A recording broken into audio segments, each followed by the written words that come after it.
His name is John Coste on December 16th, 2022. Mr. Coste, who is an equity analyst with a major asset management company, was charged with assault, harassment, and menacing. Let me give you background of the incident. The police say shortly after midnight, Mr. Coste attempted to push himself inside the Coney Island Stillwell Avenue subway station's crew room to use the bathroom. So this is a restricted area, employees only. He tried to force himself into this restricted area. Ms. McCrary, who was on duty at the time and had been working for 21 years at MTA, told the man he could not come into the area because it was for employees only. So the male reportedly became offended that he could not access this restricted area for employees and decided to punch the black woman multiple times in the face. All right, there's more. As a result of this incident, Ms. McCrary was hospitalized and treated for several bruises. After the assault, the male tried to escape into an idling train, but transit workers cornered him, holding him until the NYPD arrived. They took him into custody temporarily. The man was released by who? Law enforcement. The man was released by law enforcement without bail later the same day after a brief arraignment in Brooklyn Criminal Court and instructions to stay away from McCrary. There's more. Mr. Coste has been suspended from the firm effective immediately. That's what the asset management company said. They said they don't tolerate this kind of behavior. Completely intolerant of violent behavior, and pending further investigation, we would take whatever action is necessary, all right? So while the company stated that he was suspended, I just read the statement to you. It did not clarify if his suspension was with pay or without pay.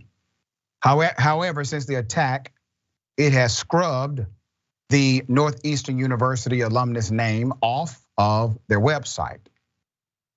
The white male committed this crime allegedly, has made his two personal social media accounts, Instagram and Facebook, private. And he is due back in Brooklyn court March 1st. Should he be convicted of his charges, he faces up to 7 years. Now I want to remind you, they released the man with no bail. They released the man with no bail. Law enforcement said, you know what, you can really just go home. You did what? You punched a black woman in the face multiple times. You committed criminal trespass, and then you tried to flee the scene. And employees had to detain you for the police to arrive because you were trying to escape. No problem, we're gonna just let you go here. You don't have to worry about escaping from us. All right, we got you back. What kind of foolishness is this? David, thoughts here? This is white asset manager privilege. The fact that he was white and was allowed to simply, doesn't have to post bail, and the fact that he had this kind of job that New York, I guess authorities felt like, oh, he has a certain stature in our society. He manages pieces of paper and money, therefore we're gonna cut him a break. That is absurd. And again, it gets to the institutional racism that we have seen play over and over in so many parts of our society. Well said. David, always a pleasure, dear brother, having you on the program. Tell people how they can follow you, check out your great work. Rebel HQ on Facebook and YouTube. You can get me on Twitter at David Schuster.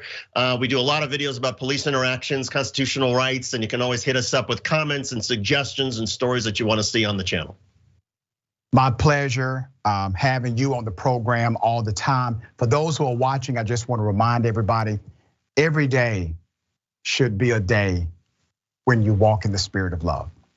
Not just holidays, not just special occasions. So make sure you reach out to someone. If you have somebody that you need to talk to, apologize to, or just reconnect with. Tomorrow's never promised. Make it happen today. Remember to take care of yourself, take care of each other, take care of the planet. Remember, the truth is always indisputable.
Welcome to the show. We are so glad you are here. And helping me to co-host this thing, co-pilot this thing is the one and only Adrienne Lawrence. Adrienne, how are you doing today? I am doing very well. Thanks so much for having me. Yeah, so glad to have you. Always happy when you're on Boss. And we're gonna cover an array of topics today, as we do every single day. First up, new research shows that states with Medicaid have better cancer survival rates. Are we surprised by that? Then we'll discuss the COVID-19 pandemic continues to have impact on us. It rages on. Again, we might be done with COVID. I know we over it, but it ain't done with us. And so we gotta continue to be vigilant and continue to push to do what we can to slow the spread. And later in the show, wealth inequality is an all-time high. Yeah, I know I didn't surprise you with that. But don't forget to subscribe, to share, tell your friends and your frenemies. I'm Boston's on that Adrienne Lawrence with me today, baby. Do it right now. Do it. You won't regret it. Yeah. Yes, Medicaid expansion, not destruction. Now, studies show giving people access to health care increases their chances of not dying. Isn't that crazy? That whole concept that if people have health care, then they can do some things and they just might not die. Yeah, that's crazy. Expanding Medicaid to all states is not a wild idea. It is a good idea that could and has saved many lives. As Congress prepares to kick millions of people off of Medicaid, which includes support from both Democrats and Republicans. Yes, you heard it here on Unbossed, because we let you know what both of those parties are doing.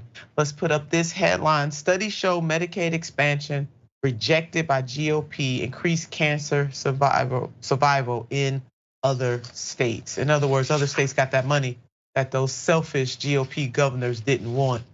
And they run for office. I mean, how can you call yourself a public servant, but you don't do all that you can with public policy to help ameliorate suffering? It doesn't add up for me. Landmark research was published this week, which found using nationwide cancer registry data, our study shows a survival benefit of Medicaid expansion under the Affordable Care Act for young adult patients with cancer, particularly among racial and ethnic minority groups and patients at risk for poor prognosis. The impact of these data is enormous for young adults who often come to diagnoses late due to the lack of cancer screening guidelines in their age groups. And thanks, Aflac, for that, laying that out for us. And researchers went on to point out the following. Access to medical care for early detection and cancer treatment is afforded by Medicaid expansion programs and is critical to our advancement of care in the young population who often fall between the gaps in our healthcare system. That's coming from Dr. Sharon. Thank you for that, Dr. Sharon. 38 states have expanded their Medicaid programs. 11 states have declined. Let's put up these states of shame, shall we? Alabama, no surprise. Florida, Georgia, Kansas, Mississippi, North Carolina, South Carolina, Tennessee, Texas, Wisconsin, Wyoming. We see a pattern there, Adrienne, a lot of southern states. No surprise. Research comes as federal lawmakers are working to pass a nearly $1.7 trillion, 4,155-page omnibus government funding package. If the bill passes and is signed into law by President Joe Biden, as is expected in the days ahead, millions of people, and underline it, underscore, bold it, put an exclamation point by it, and a message in a bottle on a train, could lose their Medicaid coverage as early as April. So Adrienne, I'm not trying to be sarcastic here. I don't understand how some of these folks can call themselves public servants. Absolutely. The fact is that they're not serving the public, they're only serving themselves. And they are also serving this whole sense of status quo and maintaining this class divide and ensuring that the people who don't have access to the resources to be able to prevent these diseases and infections and things that they may end up developing, that they continue to stay as helpless and vulnerable as they are, despite the fact that they pay taxes, damn sure paying more taxes than Donald Trump. Yet still, at the end of the day, they can't get those who represent them to come together and to provide them with the resources that they should have as not only citizens, but also members of the human race. It's really disheartening, especially when we look at how other nations are. And the fact that we are not providing medical care for individuals when it's not necessarily tied to our employment status or in this little box that really holds us all down, especially when we're seeing trillions of dollars being spent on war. Yeah, say that again, Adrienne. We covered this war, amp up to war on the Boss for several weeks, and we really hit it hard this week because they gave this president $45 billion more than what he asked for. It continues to grow. This military-industrial complex for war making doesn't help anybody. We need to spend as much money on the domestic side of the ledger as we do on the other side. It's really painful. Oh, I sigh deeply. I'm trying not to sigh, you all. COVID holiday reminder or holiday COVID reminder. So we thought it prudent just to remind you. We know people are sick of the mask. We get it. And their mask mandates are virtually over, which, okay, get it. But still, make sure that you do what you can in terms of boosting and all those other things and staying 6 feet apart and all of that kind of stuff that you need to do. Keep yourselves safe and the people who you love. COVID is still right here, no matter what we think. Watch this. Thanksgiving travel hit close to pre-pandemic levels in the US last month, but millions of Americans are now paying for all the close contact that came with those holiday gatherings. Health centers here are also overwhelmed with the flu, COVID-19, and RSV cases. After US Thanksgiving, COVID hospitalizations reached their highest level in 3 months, with more than 35,000 patients treated. And Christmas, Hanukkah, and New Year's celebrations are just around the corner. And so it's just a reminder that the more people who are hospitalized for COVID, that puts a strain on the system. So people who need other services. So again, we definitely are all in this together. Get it, the mask thing, we got it. You needed a little relief, but we still should practice. We should still conduct ourselves in a way that says we understand that we might be done with COVID, be over it. COVID is not over us. But we also want to take a look at this chart that shows the rise in cases. There it is. They're up and away. As you can see, there is a tremendous spike in cases over the past 2 months. The current 7-day average of new COVID deaths is currently 386, according to the CDC. And let us not forget that over 1 million people in this country have died from COVID or COVID-related illnesses, and we didn't blink. Adrienne, I remember there was a pastor that was giving a sermon, and I thought it was very apropos what he said when he said, over 1 million people died in this country from COVID, and we did not pause for a national mourning.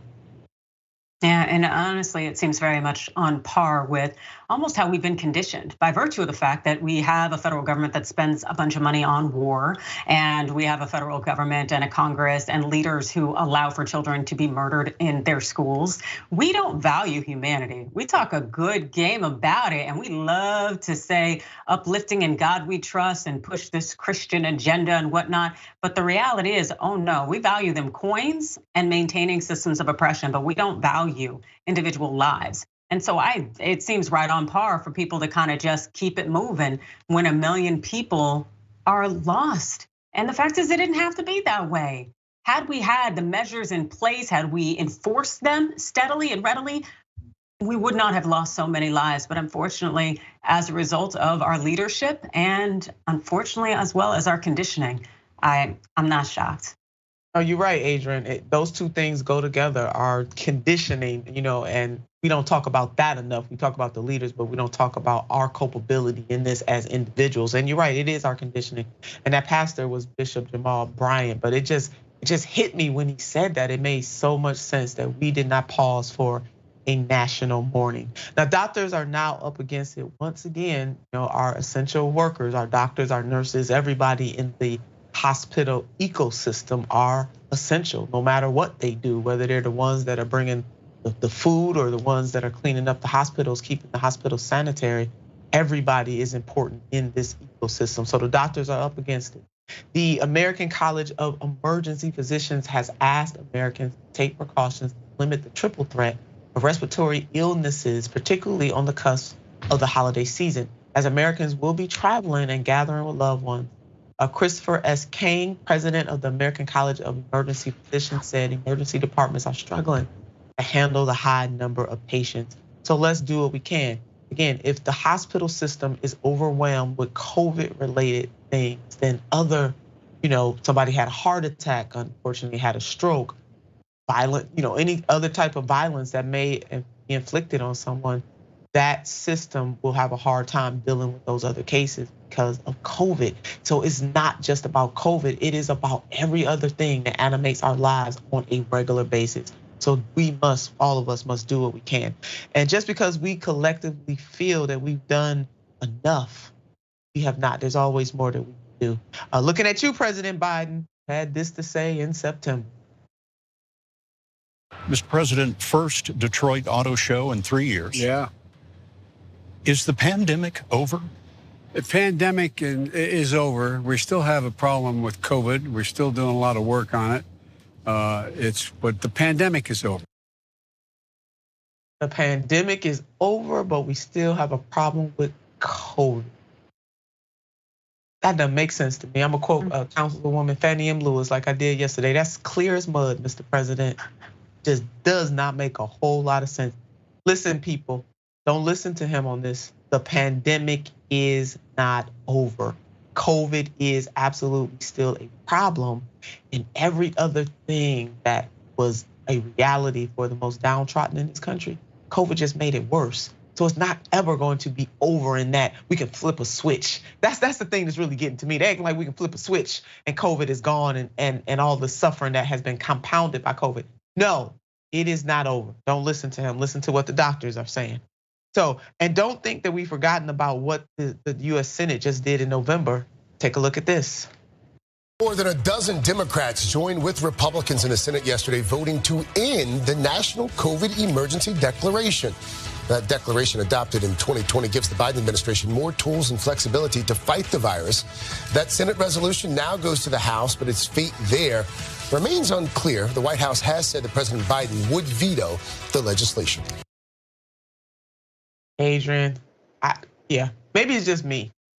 No, it's not just you. It's clear that our government, number one, does not take care of us, but they're not necessarily going to refrain from telling us things that aren't in our best interest. Yeah, let's be real here. The fact is that we are on our own. They don't provide us with universal health care. There's no health care for all. They do not care about our health. And also, we know economically the cost of health care bills, all of these things should tell us that these people don't have our back. They want us to get back into the office and to produce in some way that benefits, our capitalistic society and culture. So to sacrifice my potential health and to take any kind of instruction from the government would just seem to be foolish. So it's on me to go ahead and spend the $1 or $2, have a mask, wear a mask, and also use proper precautions. Just like if you can or don't want to have a baby, you'd wear a condom. So if you don't want COVID, reduce your chances and wear a mask. Reduce your chances. And I get it, the mask thing was a bit much. I mean, people really got tired of that thing, even me. I get it. But get your boosters and stuff, stay about 6 feet away from people. Like, we're just a little more casual than we were at the height of this thing. And we just gotta reel it back in. So we understand, but we're just asking you to do what you can. And Adrienne, you're right, the government, they don't care, because if they cared, this hegemonic nation would have universal health care, especially in this moment. I mean, never let a good crisis go to waste. What better time to try to push and implement universal health care than using the crisis of the pandemic to do so? But is that what they did? No, absolutely not. They went the opposite direction, and now, Democrats joining with Republicans to take away the COVID emergency designation. Makes no sense to me. Reminder that long haul COVID is still a force to be reckoned with. Long COVID may be the next public health disaster with a $3.7 trillion economic impact rivaling the Great Recession.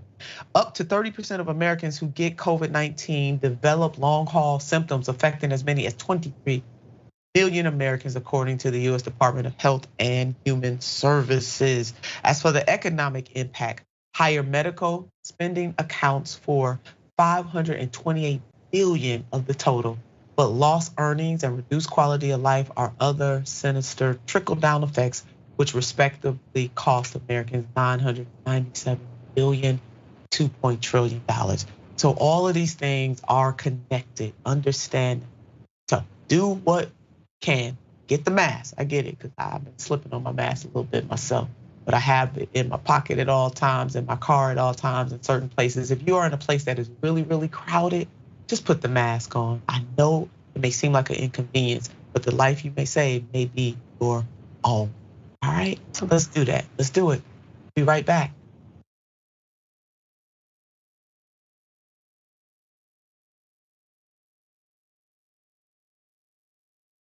All right, well, the Young Turks special election day coverage dropping. An amazing power panel. Look at this panel. You want to talk about power? It's like a smart Destiny's Child. We're all too strong. We spun a revolution.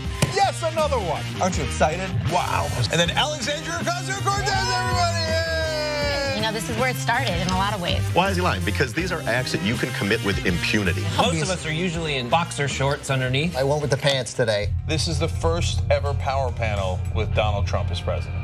We have elected the top Twitter troll in the country. We have to stop pretending that race is not an issue in this country. Now keep in mind, racism had gone away until Barack Obama brought it back. That's right. They want to protect life so much that they want to ensure that insurance companies don't cover your maternity care.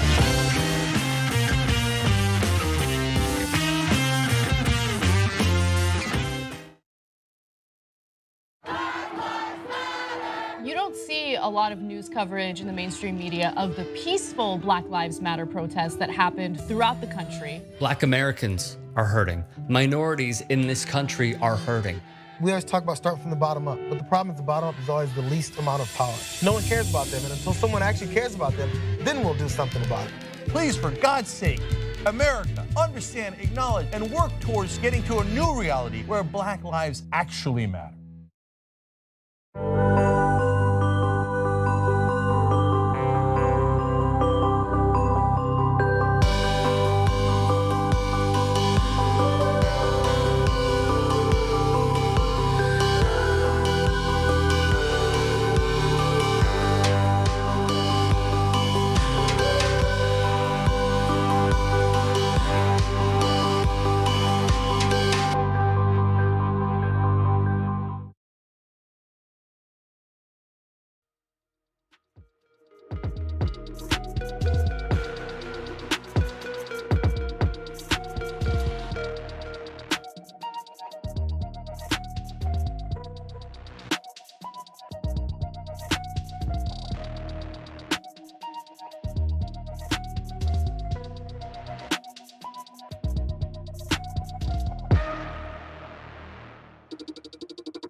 Welcome back to the show, my absolute favorite part. But before we get to viewer comments, we have no live show on Friday and Monday in observance of the holidays.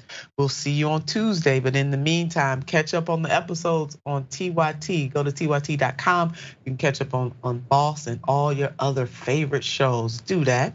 And Brett, our very own, is on ABC The Year. Need post-Christmas plans? You don't have them? Brett has you covered. Join him as he recaps 2022 on ABC The Year. Tune in on Monday, December 26th at 9 a.m. on ABC. Do that. Join Brett or 9. Hell, I don't know if it's a.m. or p.m. You need to check that, Marissa. I don't see a p.m. or a.m. Y'all ain't gonna catch me up line. It's just we need to find out, is it 9 a.m. or 9 p.m. and we'll get that back. But join Brett. All right. So let's get to our comments. Mountain Dragon, time to rock. Jam your head, pump your fist, get down. It's Turner time with the hardest hitting intro. And such a blessing to have two of the strongest, most wonderful and beautiful souls to lead us into the new year. Adrienne, they talking about us. Mountain Dragon talking about us, baby. The melanin is popping today. I like it. I like it too. On Twitch, Groove Dragon. Hey, Groove Dragon, I like that name. Strong women, energy every time. Sweet. Thank you, Groove Dragon. And on YouTube, Super Chat, G Skillet, Nina Turner, and Adrienne Lawrence. Hello, somebodies. Hello, somebody. Yes. Loving that, baby. Thank you all so much for your comments. And thanks to each and every one of you for supporting TYT Network and supporting Unbossed. We do appreciate you, boo, because we couldn't do what we do without you.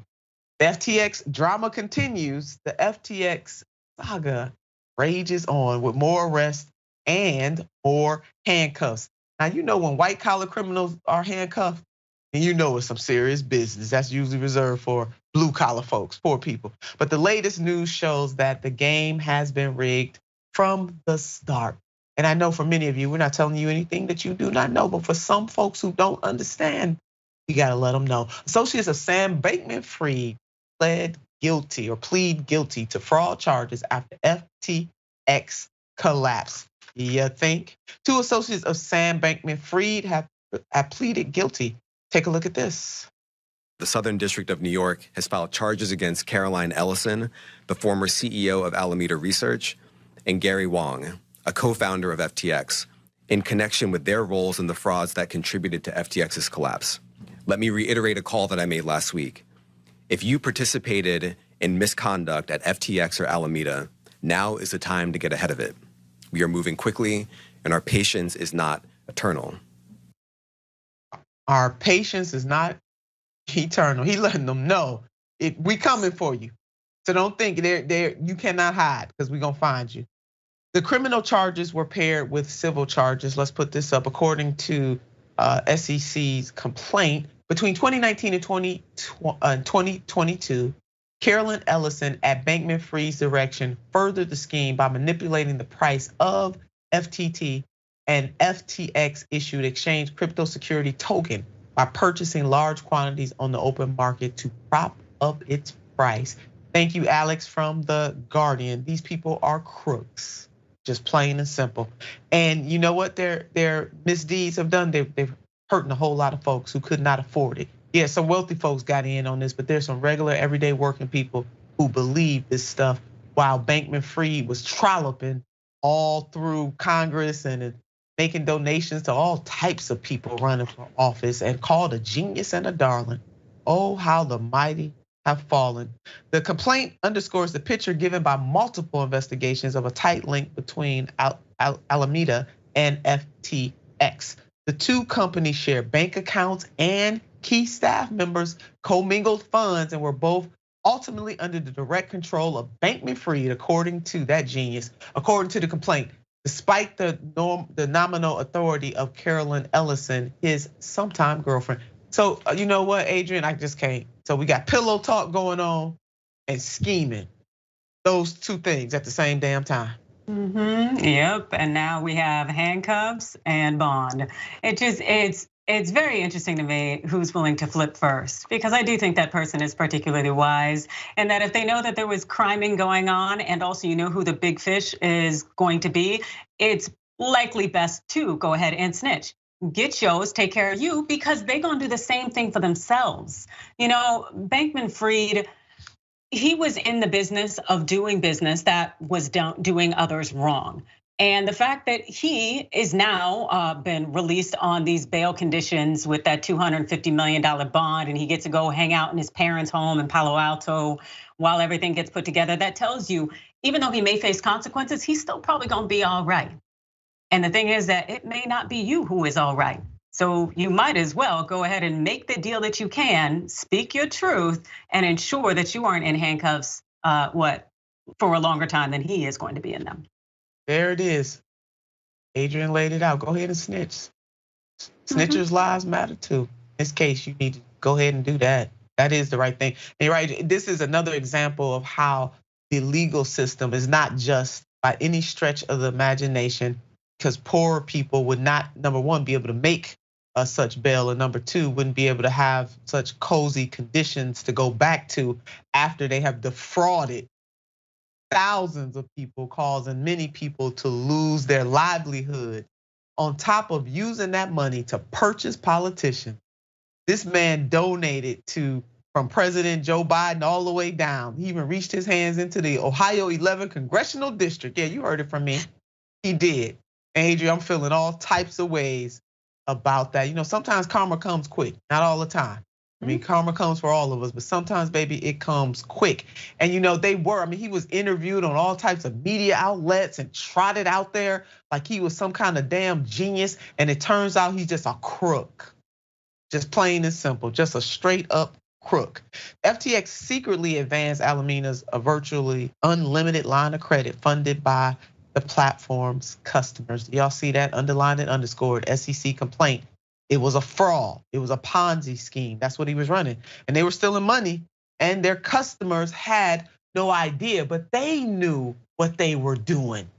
So that makes it even worse. They deliberately ripped off folks and then used some of this money to buy politicians, which they did buy those politicians. Now, some of those politicians have given the money to charity, et cetera, but had this man not been caught, they would still have that money. Understand that. And that has been neoliberals, progressives have even taken this man's money, especially the neoliberals. And then he also admitted that he gave millions of dollars through dark money for the Republicans. He was playing on all sides, baby, because that's how you buy Congress. That's how you buy politicians. You give them all a little something, something. You break them all off a little something, something. So they can do your bidding. Let's go ahead and put up this headline. FTX seeks to claw back donations to politicians and charities. Collapsed cryptocurrency exchange have reputation for corporate philanthropy to a tune of hundreds of millions of dollars. Yeah, they just flat out bought politicians because guess what? In the United States of America, bribery is legal. So let this sordid tale be a reminder to us. We must do something about Citizens United. We must change the system. We must elect politicians who can't be bought. How about that? Wealth inequality at a record high. At this point, income inequality feels like an American tradition, but it does not have to be that way, I assure you. Take a look at this headline. Fueling inequality, earnings of the top 0.1% in US have soared by 465% since 1979. Analysis. The bottom 90% meanwhile saw earnings growth of just 29% between 1979 and 2021, the Economic Policy Institute found. Thank you, Jake Johnson. Understand this. This is on purpose. And so since the system exists like this on purpose, we can do it a different way. It does not have to be this way. How is it that so few have so much and so many have so little? It is by design. That 0.1%, that doesn't even factor in the top 1%. This is absolute insanity. Here are the key findings from the EPI report. First up, in 2021 alone, annual wages rose faster for the top 1% of earners and top 0.1%, while those in the bottom 90% saw their real earnings fall. Not even stay the same, but fall. Top 1% earned 14.6% of all the wages in 2021, twice as high as their 7.3% share in 1979. The bottom 90% reached just 58.6% of all wages in 2021, the lowest share on record and far lower than their 69.8% share in 1979. Folks, we're going backwards. Let's take another look at this. As we break this down further, over the past 40 years or so, wages for the top 1% and the top 0.1% skyrocketed by 206% and 465% respectively, while wages for the bottom 90% grew just 28%. On an annualized basis, bottom 90% wages grew only 0.6% per year, compared with 2.7% and 4.2% annualized wage growth for the top 1% and the top 0.1% respectively. Adrienne, we got a problem and everybody knows it. Absolutely, they've had their foot on our throats for centuries. Keeping this class divide is something in which the United States is invested in, and maintaining this whole 1%.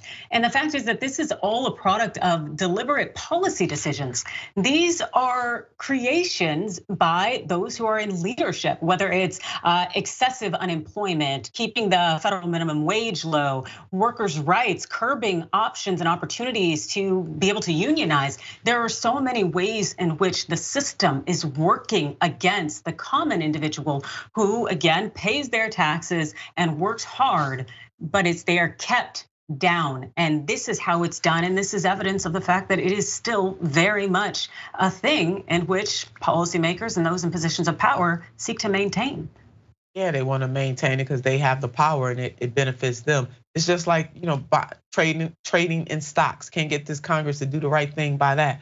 So they leave that Congress, with money hand over fist by the time that they leave, because they're making the rules and also benefiting from those rules because they trade and also their family members trade. The game is rigged. Now, there are solutions to this, meaning the income inequality, and we'll discuss that more after the break. But meanwhile, and when I say after the break, I mean we're gonna come back and dig deep into this when we come back next week. But meanwhile, here are just a few ways in which we can stop the unadulterated greed. Let's show the ways that we can do it. Certainly raise the federal minimum wage to at least $15 an hour. And by now, that's even tired. It should be, if it was keeping up with inflation, closer to $25 an hour. Expand the child tax credit and earn income tax credit. Create a wealth tax, hello, somebody. Provide universal early childhood education, improve access to quality higher education, increase government investment in job creation programs. That is coming from the Peterson Institute. Thank you, Peterson Institute. And so many more common sense and humane solutions. This is not rocket science here. It's fitting we close this story out with a tweet that my stunt double put up. See what she had to say. I want everybody to live a good life. I personally don't have a problem with wealth. It's when the ultra wealthy use a system to keep getting wealthier while most people in this country live paycheck to paycheck. That's what I take issue with. Bold it, underline it, message in a bottle, and baby, send it on a train. We have got to do something about wealth inequality in the United States of America before it is too late. We want everybody to be wealthy and healthy, and wealth is a big thing. And it's not just money, it's your health, it's your relationships, it's spiritual, it's social, it's economic, it's political. But if you have to make your wealth the way Sam Bankman-Fried made his wealth, if you have to make your wealth by defrauding people and putting your body and your feet on their necks and their backs, then you need to get into a new industry because you are not making wealth in a way that edifies and uplifts. Any final words on this while we're still in this segment, Adrienne? Well, I would definitely say keep fighting. You're entitled to have the same access to opportunities as others, especially given how hard you work out there. That just because this is what you may know doesn't mean it's right or it should continue. So keep fighting. Yes, keep fighting. We'll be back.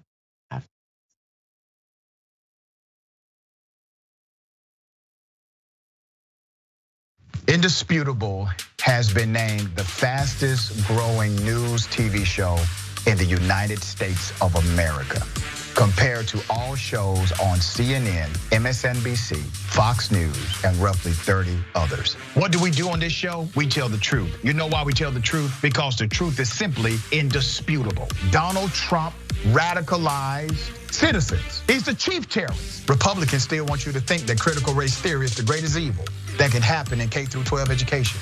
It's not even taught. I guarantee you this, David. If he would have taken a knee during the national anthem to bring awareness to the need for more money for cancer research in America, he would not have had that response. It was the fact that he took a knee for black folk and brown folk. You rather pick the voters because you're scared of the voters picking the politicians. It frightens you. But we coming. When you are in a privileged position, equality looks like oppression to you. The Karenicity runs deep in this one. We provide a mirror a mirror for reflection and a mirror for correction. So what if I have 35? Don't hit me. Don't touch me. Don't touch me. So let's put up the graphic of this Karen in peak performance. Boom. They want anarchy so they can start creating their own rules. Can you share with me some examples? When they were running around during the terrorist attack on January 6th saying, hang Mike Pence. So those are the people I'm talking about. That's a problem, correct? You work for Mike Pence, stand up for the guy. Do not allow the ideology of politics to evaporate the humanity that still exists inside of you. They don't stop, I don't stop. Racism won't stop, I won't stop. Systemic bias won't stop, so I won't stop. People still need health care, so I won't stop. People still need criminal justice systems reformed in this country, so I won't stop. And you won't stop either.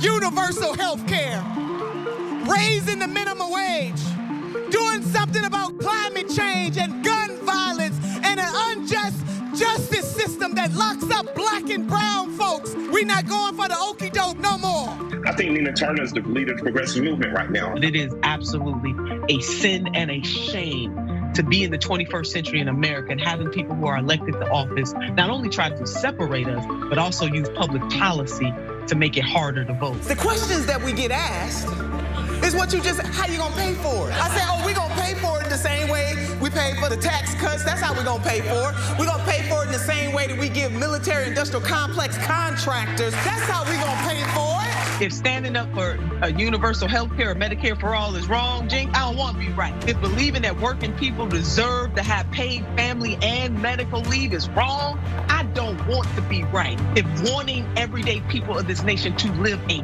good life is wrong, then I don't want to be right. We are being tested whether we have courage enough, conviction enough, people power enough to stand up and do what is right for ourselves and generations yet unborn. I'm Nina Turner, and I am unbought and unbossed.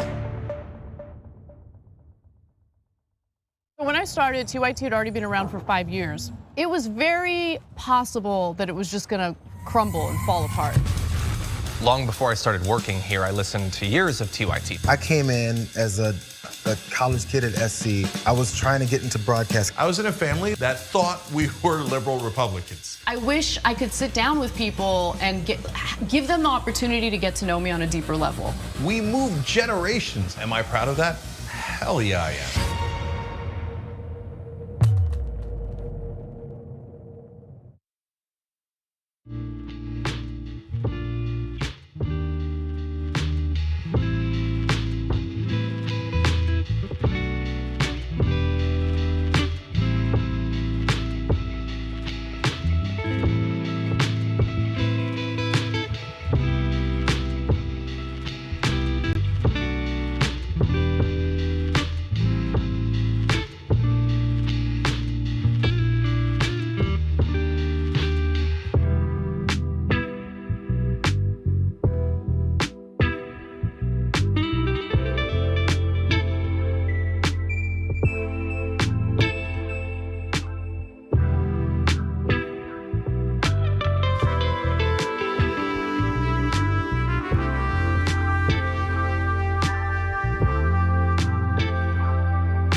welcome back. My favorite second half of the show. More viewer comments.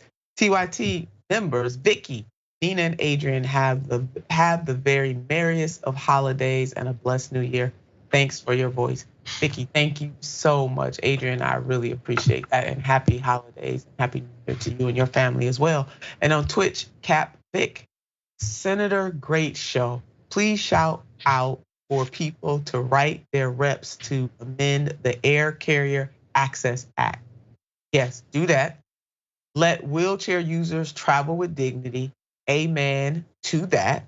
This week, there will be hundreds of new cases of broken or missing wheelchairs and other mobility aids, not to mention the lack of access to a toilet on the flight. Oh my God, Cap Vic, you are so right about that.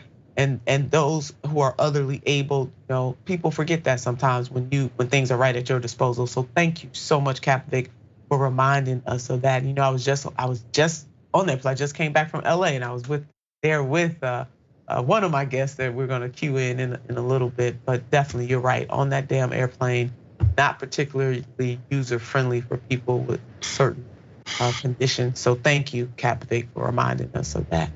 And on YouTube, super chat, Jacqueline, love you, Nina, my Ohio girl, right back at you. Buckeyes are in the house. Thank you, Jacqueline.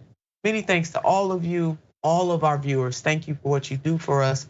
You help TYT continue to be independent, and we love you for that. We could not do what we do without you. Thank you for supporting Unbossed, and thank you for supporting TYT Network.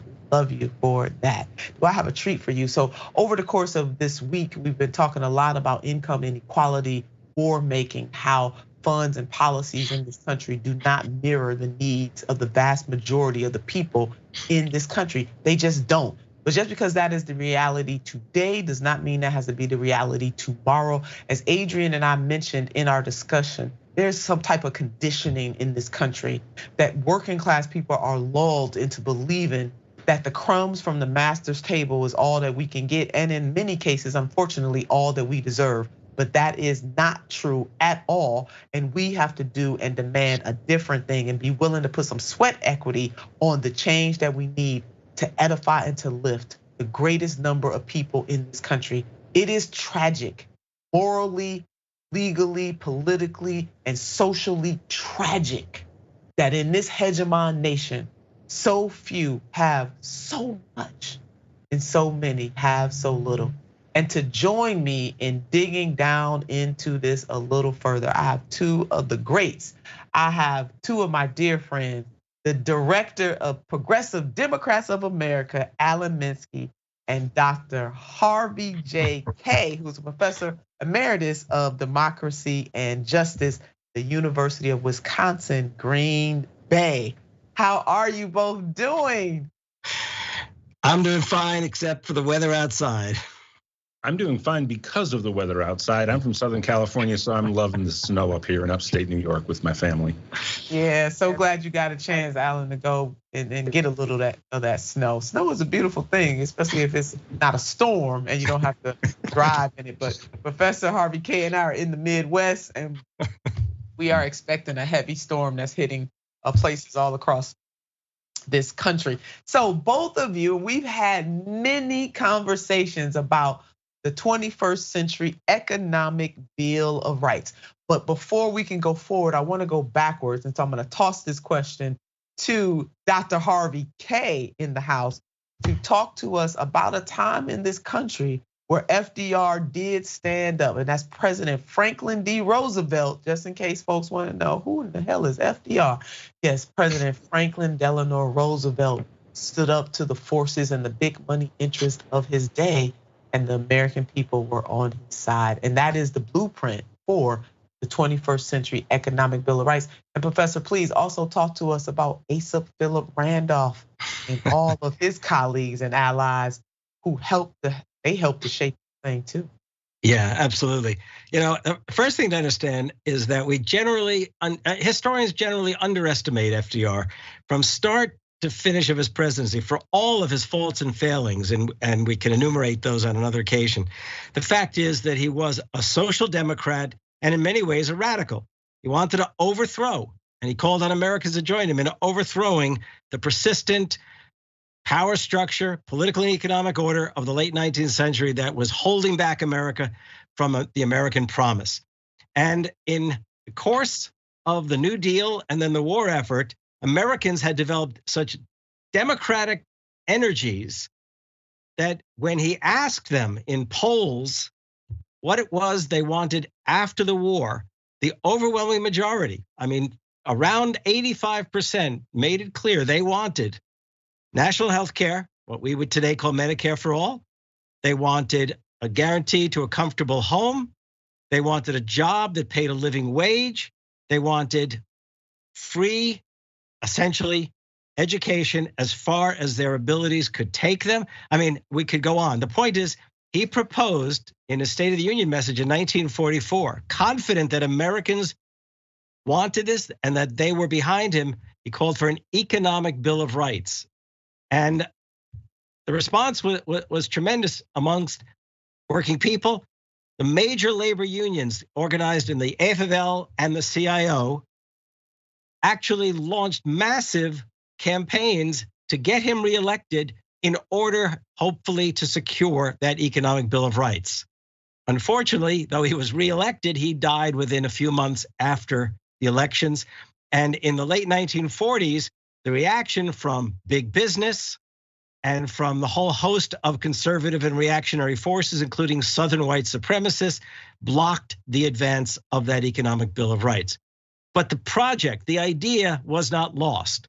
One of the most significant figures in labor and civil rights of the 30s and 40s, Asa Philip Randolph, the leader, the head of the Brotherhood of Sleeping Car Porters, the organizer of the March on Washington movement that began actually in 1941. He held on to that ideal. And in 1965, his institute, the Randolph Institute, released something called the Freedom Budget. It was a proposal to spend now it won't sound like very much, like, a certain billion numbers of dollars in order to wipe out poverty in America, to eliminate freedom from want in America. And the entire proposal, which was endorsed by 150 leading figures in the United States, that proposal was framed in terms of the economic Bill of Rights. Now, FDR had proposed, A. Philip Randolph made it in the 60s, a vision for progressives from labor to civil rights. Martin Luther King Jr. in 1968, not long before his assassination that spring of 68, he too called for an economic Bill of Rights. Bernie Sanders, in his 2016 and all the more in the 2020 campaign for the presidency, proposed an economic Bill of Rights. Yeah. So our idea was, along with a number of other folks around the country, was not to let the idea die. Yeah. Given what I mean, you all are resurrecting this thing in the 21st century, which is a beautiful thing. So we have the 40s, we have the 1960s, and now we're in the 2020s. And so, yeah. Alan, as the leader of Progressive Democrats of America, you co-authored with Dr. Harvey Kaye this enormous blueprint that takes shape or takes guidance from all of the elements that Dr. Harvey Kaye just laid out. Why now? Why in this moment is a 21st century economic Bill of Rights necessary? Well, thanks to the 2016 Sanders campaign and the organization that I'm privileged to lead now, our most famous intervention in American history was drafting Bernie Sanders to run for president as a Democrat. Thank you. You're welcome. Thanks to the leadership of Tim Carpenter, Steve Cobble, and the previous generation of leadership of Progressive Democrats of America. But we've had 40 years of whatever you want to call it, neoliberalism, or for maybe American audiences, Reaganism, Clintonism, the primary fundamental component of which is that social decisions should be overwhelmingly primarily made by market forces. We've had a 40-year experience with this.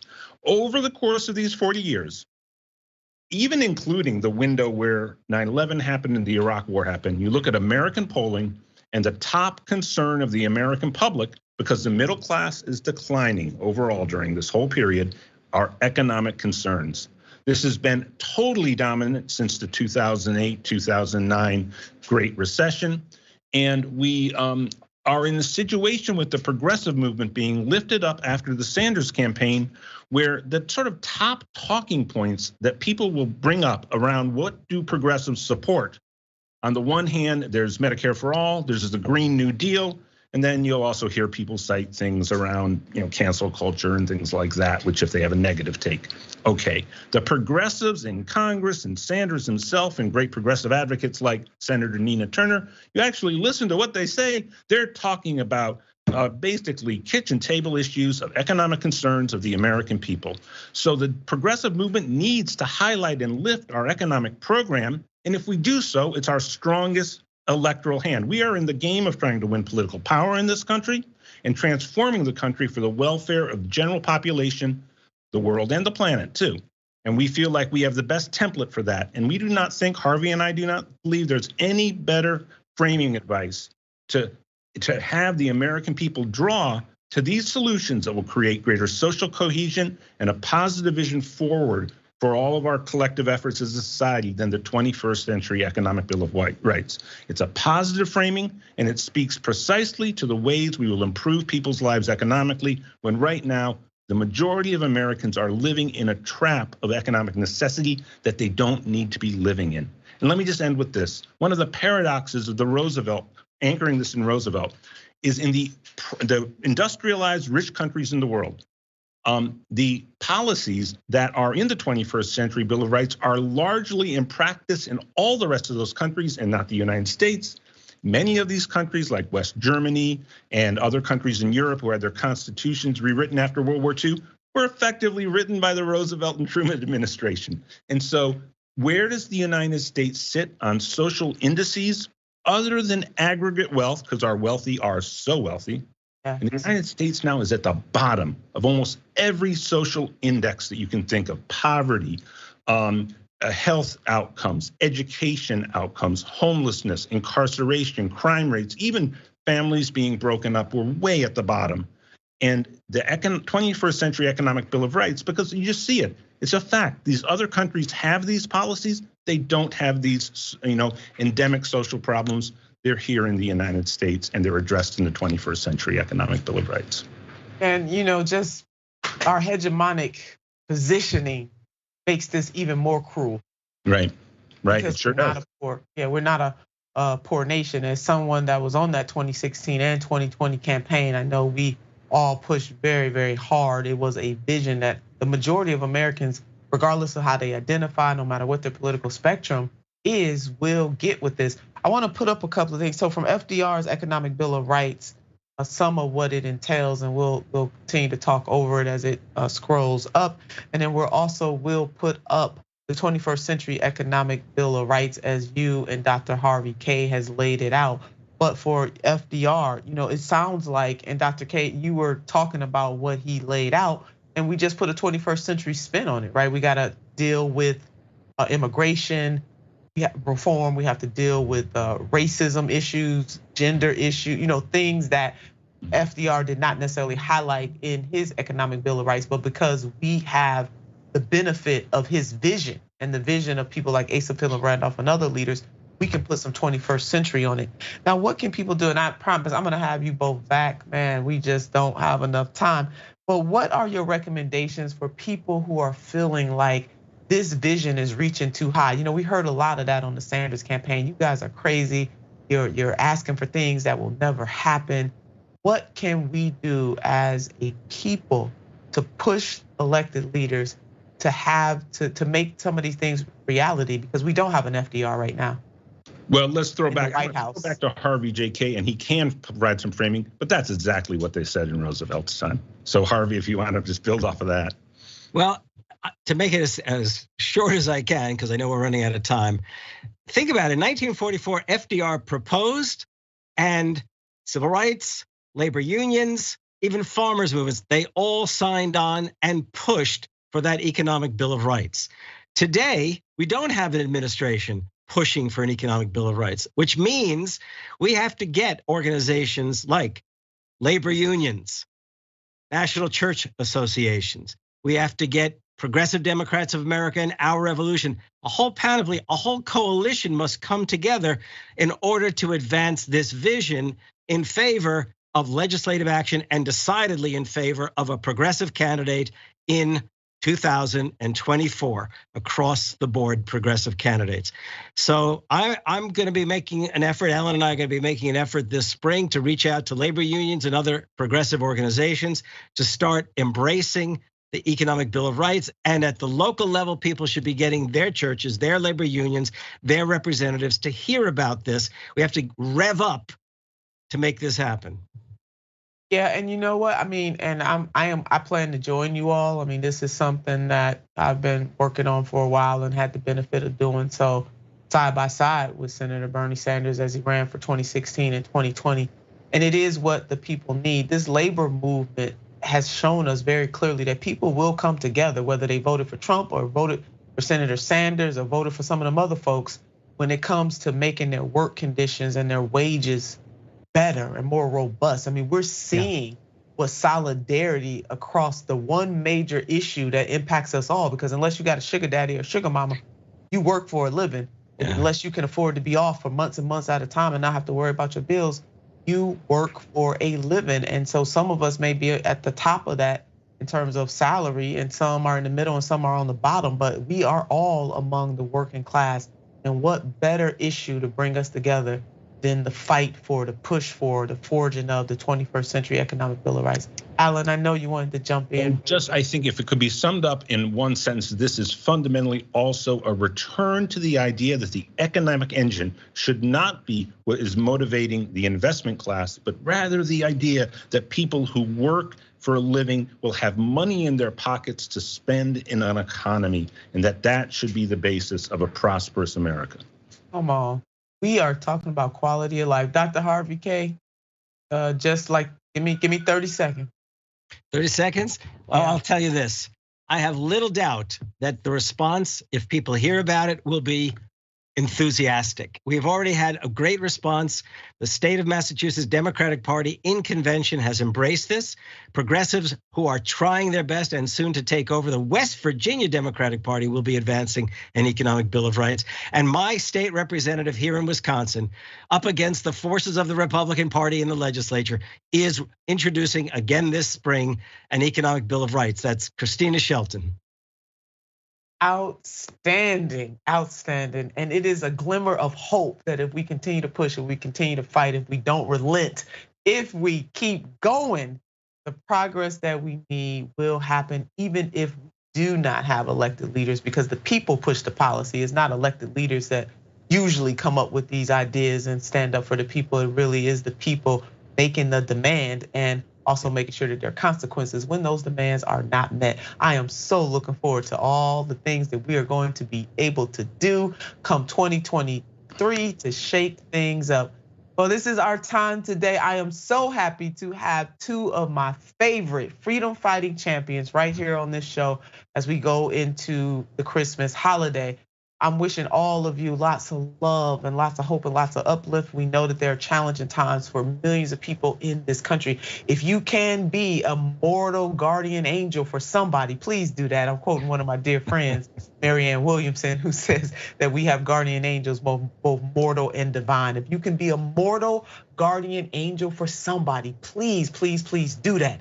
And do not hesitate to join us, Alan and Dr. Harvey K and so many others next year as we are going to shake and shape the world, this nation that we want to see. You deserve it. And don't let anybody tell you that all of your life you got to work your fingers to the bone and never get a chance to smell the roses, never get a chance to tiptoe through the tulips. You deserve that, to spend time with your family, to have a high and robust quality of life. Yes, you, baby, you. You deserve that. All of us deserve that. So please, come on, you got to get into this fight. Now, you know what I want you to do about this time. Wishing everybody happy holidays, Merry Christmas if you celebrate it. Whatever you celebrate, I'm wishing you a happy one, okay? You know what I want you to do about this time? I do want you to keep the faith. Yeah, keep it, because we're going to keep pushing. But more importantly, I want you to keep the fight. Till next week, take good care.